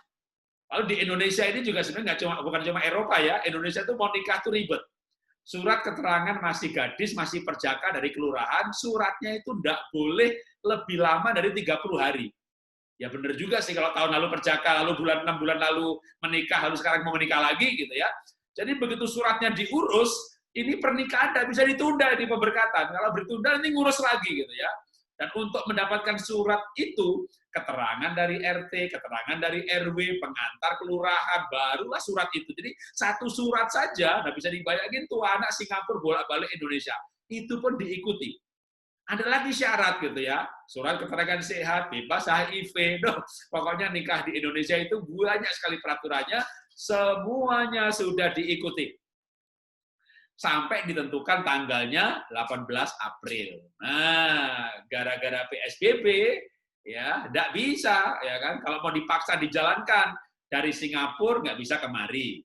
Ganti deh pindah ke Singapura, kitanya nggak bisa ke sana. Bisa orang tua ke sana, kalau dites positif, dikarantina di rumah sakit. Kalau warga negara Singapura dibayari pemerintah. Kalau kita orang Indonesia itu kira-kira hampir 800 juta gitu ya. Jadi kita was-was juga nih, jangan-jangan saya OTG gitu ya, sampai di sana positif, ya 2 minggu plus duitnya gitu. Wah, jadi dari berbagai alternatif itu gimana gitu. Anak ke Indonesia, wah, ketika lagi berdiskusi begitu, tiba-tiba lockdown total, ya, nggak ada pesawat Jakarta-Singapura. Sudah, mau ditunggu, ya tunggu deh gitu. Nunggu, kayaknya tambah berat, sampai kapan kita nggak tahu gitu ya. Ketika sekarang ini aja bisa terbang juga syaratnya banyak banget. Nah, waktu itu kita punya pertimbangan. Kalau nyoba nikah di Singapura gimana gitu ya. Toh segala persyaratannya, anak saya itu pacaran sudah 6 tahun, berteman sudah 11 tahun. Maka waktu itu kita mikir begini. Esensinya pernikahan, atau mungkin sebelum esensi syaratnya dulu ya. Jadi di Singapura itu asal PR ya. Kalau orang Indonesia ke sana nggak bisa, syaratnya lain lagi. Nah kebetulan anak saya calon mantu itu dua-duanya PR. Kalau PR maka bisa mendaftar ke pemerintah. Nanti pemerintah tunjuk gereja yang akan mengatur pemberkatan. Akhirnya anak saya mendaftar. Nah karena dua-duanya PR, syaratnya dipenuhi, ditunjuk gereja yang akan memberkati. Nah waktu akan pemberkatan dikasih syarat, misalnya mau offline atau online. Kalau offline, syaratnya selama acara pakai masker. Ya nggak apa-apa lah, nanti paling fotonya jelek, di acara bubar baru foto-foto gitu kan, pakai masker. Kalau offline, maka nggak boleh lebih 5 orang kalau nggak salah yang berkumpul. Padahal saksinya harus 2. Dan 2 itu harus saudara dalam kartu keluarga salah satu pasangan. Jadi, wah begitu offline, ini ada syarat yang nggak bisa dipenuhi. Akhirnya yang bisa dipenuhi online. Kalau online ya malah kayak kemarin tuh, nggak usah pakai masker, bisa bagus, dan yang si saksinya nanti bisa suratnya ditunjukkan, lalu suratnya akan beredar, ditandatangani, nanti suratnya keluar. Jadi memang berdasarkan peraturan di negara itu boleh dan sah, ya akhirnya kita berani gitu ya. Udah, dan juga nggak diem-diem. Kalau saya kan kalau berani bisa sih opsinya berani aja tapi diem-diem gitu. Lah ngapain diem-diem? Hidup kok diem-diem? Tak publis aja sekalian, saya bilang sama anak di streaming, biar seluruh dunia ngeliat. Gitu ya. Habis itu banyak yang bertanya seperti ini. Nah kalau Alkitab sekarang, kalau Alkitab tidak ada aturan sampai teknis begini. Nah esensinya adalah kalau Alkitab seiman, sepadan, direstui orang tua, itu esensi. Jadi harus seiman, harus sepadan, harus persetujuan orang tua. Orang tua tidak setuju, tidak bisa. Dan ditambah, kalau diberkati oleh pendeta, pemberkatan nikah, itu bukan ayat, ya, tapi itu sudah menjadi aturan gereja. Ya, misalnya, coba cari ayat pemberkatan oleh siapa, gitu, cara nggak ada. Tapi itu sudah menjadi aturan gereja, di mana gereja atau pernikahan itu ya yang memberkati, mensahkan adalah hamba Tuhan. Ini pun kalau dulu pemerintah yang mensahkan, jadi orang bisa zaman dulu catatan sipil udah nggak pakai pemberkatan, sekarang nggak bisa karena negara sekarang sudah sepakat. Indonesia pun ini belum ada 10 tahun bahwa yang pemerintah tuh nggak punya hak menikahkan, hanya mencatat, namanya catatan sipil. Yang menikahkan kami, para pendeta, para ustadz. Nah ini pun sekarang Indonesia baru sepakat. Tapi ada negara juga yang belum sepakat tuh, masih ada negara yang undang-undangnya yang menikahkan itu negara. Yang negara yang menikahkan, negara menunjuk siapa yang dia berikan wewenang untuk menikahkan. Biasanya dikembalikan lagi kepada pejabat agama. Atau di negara-negara yang tidak mengakui agama, ya yang ditunjuk itu benar kayak kalau di Indonesia kayak pejabat sipil. Ya, jadi mereka pegawai negara yang akan meminta sumpah nikah, janji nikah, tidak berdasarkan agama. Jadi di dunia ini, tapi kita ya harusnya ikut di mana negara itu, dan kalau kita beragama, kita ikut agama kita. Makanya kalau misalnya orang Kristen yang tinggal di negara di mana yang menikahkan negara, setelah dinikahkan negara, baru diberkati. Dulu Indonesia pun adalah yang menikahkan negara. Setelah nikah, baru diberkati. Tapi sekarang dibalik, karena sekarang Indonesia ya menurut saya negaranya sadar gitu bahwa yang berhak mensahkan pernikahan itu hamba Tuhan. Pak di Indonesia masih rancu. Yang menikahkan pendeta, yang menceraikan pengadilan. Harusnya pengadilan nggak punya tuh hak menceraikan. Kok nggak menikahkan kok menceraikan. Nah ini kita sedang mengajukan judicial review. Jadi pengajuan terhadap undang-undang supaya kalau ada jemaat mau bercerai, datangnya bukan pengadilan, ke kita, gitu kan, hamba Tuhan. Dan pasti kita bilang nggak boleh dikonselingi. Kalau sekarang nikahnya ke kita, begitu mau cerai ke pengadilan bilang boleh. Jadi akhirnya muncullah banyak perceraian yang kita nggak setujui, gitu kan. Yang menikahkan saya kok, yang menceraikan itu pengadilan, hakim, yang tidak mengerti hukum perceraian sesuai dengan agama kita. Kan kita yang menikahkan hamba Tuhan. Jadi kalau bicara detailnya, teknisnya, pernikahan secara teknis Alkitab tidak mengatur, tetapi secara prinsip diatur. Harus seiman, harus sepadan. Ya, kalau dari kisah Iska dan Ribkah ada restu dari orang tua. Jadi ini yang mutlak ya. Tapi begitu masuk era perjanjian baru gereja ya orang tua rohani, pemberkatan oleh hamba Tuhan, karena begitu masuk era perjanjian baru wakil Tuhan itu ya gereja, dalam arti ini hamba Tuhan. Sebelum ada era suku Lewi, ya wakil Tuhan itu orang tua. Makanya kisah Iska dan Ribkah itu yang menikahkan kan Abraham, panggil Eliezer, temui Iska, ya udah orang tua yang menikahkan. Tapi kalau setelah ada bangsa Israel, ada suku Lewi, imam yang mentahbiskan. Negara masih nggak ikut campur, sampai negara lebih kuat kan Israel sendiri tadinya nggak ada negara. Ya, yang menjadi pemimpin bangsa ya Samuel, Gideon, Samgar, Ehud, Deborah, para hakim sampai zaman Samuel baru ada Raja Saul. Ganti lagi pemberkatannya ya, mulai yang menikahkan siapa? Negara mulai mengambil alih aturan-aturan negara. Tapi kalau di Yahudi hal menikah itu masih bagian imam. Makanya kalau negara-negara sekuler gitu ya, pasti negaranya itu kuat banget kayak di Eropa gitu, mungkin peran negara lebih penting dalam memutuskan itu suami istri atau bukan, sah atau enggak, itu negara. Tapi di negara-negara agamis, malah yang lebih penting adalah dari agamanya. Pak Ustadz sudah berkati, nggak ada catatan sipil, tiba-tiba anaknya mau sekolah. Mana akte lahirnya? Nggak punya. Ngurus akte lahir, lah ternyata bapak ibunya belum punya akte menikah. Maka saya ini sekarang jadi ikut pegawainya pemerintah, mensertifikasi pernikahan. Makanya banyak orang-orang yang sudah punya anak, anaknya SMP, ternyata orang tuanya nggak punya sertifikat nikah, karena dulu hanya dinikahkan sama Pak Ustadz. Nah, anaknya jadi nggak punya akte lahir. Mau bikin paspor nggak bisa. Lalu akhirnya pemerintah sekarang bikin program pernikahan massal meresmikan pernikahan secara massal. Tapi sebelum diresmikan, sekarang dibikin kayak seminar begini, ya, seminar sehari gitu. Makanya saya sekarang menjadi petugas pemerintah untuk, tapi lintas agama ya. Jadi saya khotbah tanpa ayat gitu, menjelaskan mengenai prinsip-prinsip pernikahan sampai nanti mereka mengerti, ya, lulus. Nah, baru nih dikasih surat resmi nikah ya setelah anaknya SMP. Gitu.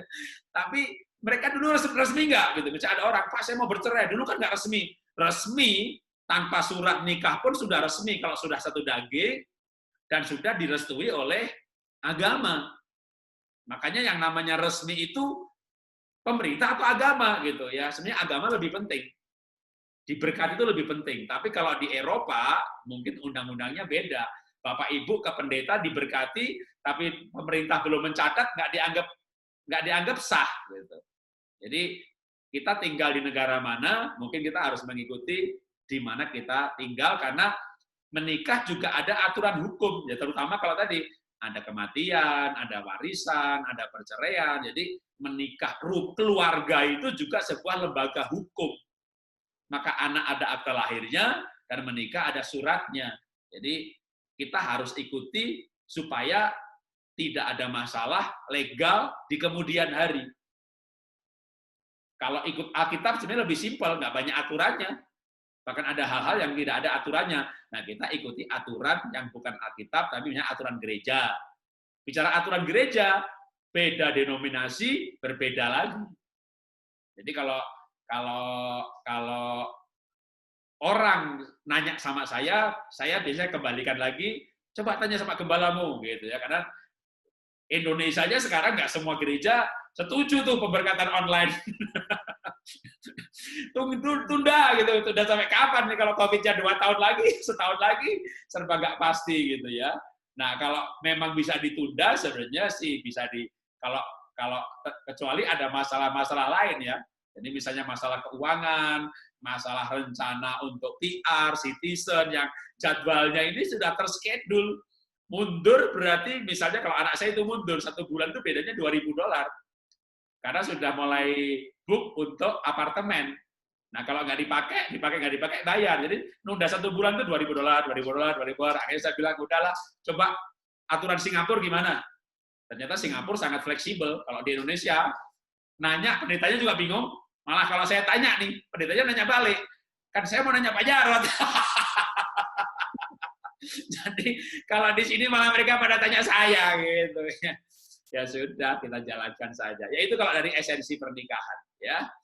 Oke, terima kasih. Nah, kalau di Belgia itu memang pemerintah ya Pak yang ini. Jadi gereja itu dianggap tidak sah. Ya. Dan juga yang saya tahu biasanya pendeta-pendeta atau ustadz atau apa ya yang mau nikahkan mereka juga nggak berani. Ya. Kalau belum dinikahkan sama sipil itu mereka nggak berani. Jadi kayak Indonesia zaman dulu juga begitu. Makanya kalau aturannya begitu dan kita tinggal di situ, ya mesti ikuti aturan itu. Ya. Betul. Ada satu pertanyaan lagi Kak ini. Terakhir ya. Ini terakhir kali ya. Terakhir boleh. Iya Pak. Banyak bikin lagi nanti. Pak Jarod doa ya, tutup doa. Ya. Pak Jarod nanti tutup doa katanya boleh. Ya. Setelah pertanyaan terakhir ini. Bagaimana jika sudah terlanjur menikah dengan pasangan yang punya banyak nilai-nilai yang berbeda? Bagaimana cara mengatasinya? Oke, dalam kitab Korintus pasal yang ke-7 itu dikatakan apabila engkau punya istri yang tidak seiman, janganlah engkau menceraikan dia. juga ayat lainnya adalah itu semuanya di 1 Korintus pasal 7 ya. Kalau engkau punya suami yang tidak seiman, janganlah engkau menceraikan dia, sebab tidak tahukah kamu bahwa engkau akan memenangkan pasanganmu. Jadi Alkitab mengatur kalau sudah terlanjur menikah dengan pasangan yang tidak seiman. Dulu kan memang mereka misalnya dua-duanya Yahudi, Judaisme. Lalu yang satu percaya Yesus, menjadi pasangan yang tidak seiman. Atau dulu dua-duanya nggak seiman, ya. Atau dulunya dua-duanya abangan lah, satunya Kristen, satunya Katolik, satunya ateis. Dulu Kristennya Kristen abangan. Lalu sekarang lahir baru, menjadi beda iman. Nah, dalam kasus-kasus seperti ini tidak boleh bercerai. Karena harusnya kalau kita punya kepastian keselamatan, yakin masuk surga, kita berusaha membawa suami atau istri masuk surga juga. Jadi menceraikan menjadi sebuah alasan yang kok malah menceraikan sih, bukannya dibawa ke surga. Kalau diajak nggak mau, ya itu lain lagi ceritanya kan, tapi tugas kita mengajak. Maka kebanyakan nilai-nilainya berbeda, ya karena agamanya berbeda. Karena fondasi nilai itu kan iman, agama, atau firman Tuhan. Ketika yang satu ateis, satunya Kristen, pasti nilainya beda. Nilai soal uang, nilai soal keluarga, prioritas waktu, semuanya berbeda. Nah, kalau kita sudah mengambil keputusan menikah, maka cerai yang pasti bukan solusi. Maka solusinya adalah mencoba untuk memenangkan pasangan. Paling tidak, jangan sampai kita sendiri yang kehilangan iman. Ya, terjelek itu kan bertahan. Paling enggak saya nggak ikut ateis dah. Saya kalau yang sementara suami membolehkan ibadah, ya saya beribadah. Yang penting jangan sampai dilarang. Kalau toh nggak bisa mengajak, minimal saya sendiri tetap pegang iman saya. Berusaha untuk mengajak. Jadi orang yang baik, melayani suami atau melayani pasangan, ya sehingga paling tidak dia tidak melarang kita beribadah. Tapi saya percaya kalau kita sungguh-sungguh dalam Tuhan, mestinya suatu saat kita akan bisa memenangkan pasangan. Jadi itu harapannya adalah justru memenangkan pasangan. Di otak kitanya, kita pengen menangkan. Ketika orang pengen memenangkan, kayak kita mau penginjilan, kita pendekatan, bangun relasi, berbuat baik, ya mengunjungi, ngajak ke gereja. Jadi ada usaha untuk mendekati.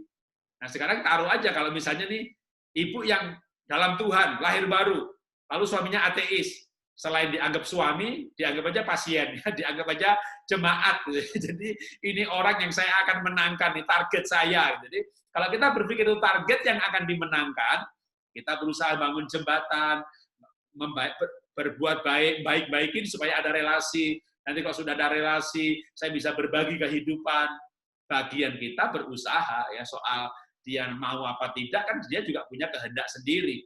Kalau dia tidak mau, paling tidak kita sudah tidak salah di hadapan Tuhan, bahwa kita sudah mengajak dia mengenal kebenaran. Yang salah itu kalau misalnya, ya terserah sakarape dia, masuk neraka ya baguslah, jangan ke surga dah, ntar ketemu di surga enak lagi, ketemu di sini sudah enak, apalagi ketemu di sana. Nah kalau kita sikapnya begitu, berarti kita belum masuk surga. Kita sendiri pasti belum masuk surga kalau sikapnya begitu. Jadi orang yang sudah punya kepastian keselamatan, pasti punya kerinduan. Masalahnya kan, Paulus melayani juga dilempari batu gitu kan. Jadi kalau kita melayani mengajak orang tapi ya itu kita sudah, kalau Paulus bilang kamu udah tanganmu udah bebas. Nanti kita tidak akan diminta pertanggungjawaban sama Tuhan. Kenapa dulu kamu nggak ajak? Kita sudah ajak, kita berusaha, kita melayani. Ya sama saja kalau Paulus melayani orang lain nanti dilempari batu gitu ya. Mungkin ibu melayani suami dan mungkin malah dipukuli, malah dibentak-bentak, dimaki-maki. Ya itu resiko dari bagian dari tantangan kita, harga yang harus kita bayar karena kita menyampaikan kebenaran.